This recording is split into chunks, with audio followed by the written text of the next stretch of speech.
मीराबाई नृत्य करती थी, पर मीराबाई का नृत्य कई लोगों को लगता था नाचने वाली आ गई है। कई लोग इस बात से नाराज भी रहते थे, ये नाचती हैं जहां जाए, जहां पहुंच जाए वहीं नाचती, पर जहां जाए वहीं नाचती नहीं थी मीराबाई।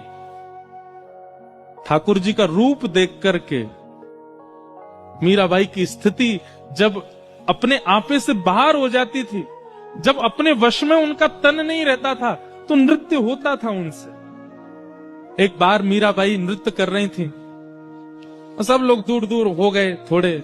कुछ लोगों को तो प्रेम समझ में आता था मीराबाई का, पर कुछ लोगों को नहीं आता था, दूर दूर हो गए। ये देखो जहां चाहती मैं नाचने लग जाती, ऐसा बोलने लगे लोग। पर तभी क्या हुआ, मंदिर में श्रीनाथ जी के सन्मुख सेवा कर रहे गुसाई जी ने जैसे ही मीराबाई को देखा नृत्य करते हुए, और उसके बाद जब ठाकुर जी को देखा, देख करके इतने प्रसन्न हो गए कि तुरंत ठाकुर जी की माला जी लेकर के बाहर अपरस अवस्था में ही दूर से किसी सेवक को बुलाया, बोले माला पहना दो मीराबाई को। ठाकुर जी की गले की माला उतार के पहना दी मीराबाई को। अब ये दृश्य देख करके वहां खड़े लोग सब सोचने लगे, इतने बड़े बड़े महर्षि आते हैं, इतने बड़े बड़े जापक आते हैं, इतने बड़े बड़े भक्त आते हैं, उनको तो माला पहनाते नहीं। वो नाचने वाली आ गई, उसको देखो कैसे माला पहना दिया। गुसाई जी बोले, बहुत ध्यान से सुनना। गुसाई जी क्या कहते हैं?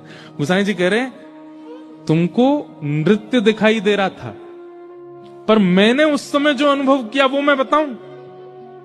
बोले मीरा जब नृत्य कर रही थी ना ठाकुर जी के आगे, उस समय मैंने मीरा को देखा, और मीरा को देखने के बाद जब मैंने ठाकुर जी को देखा, तो प्रसन्न मुद्रा में ठाकुर जी के दांत दिखाई दे रहे थे, इतने प्रसन्न हो रहे थे। ठाकुर जी के गाल ऐसे गोल गोल हो गए थे, नेत्र जो सदा नीचे रहते हैं वो ऊपर की ओर मीरा को देखने लगे थे।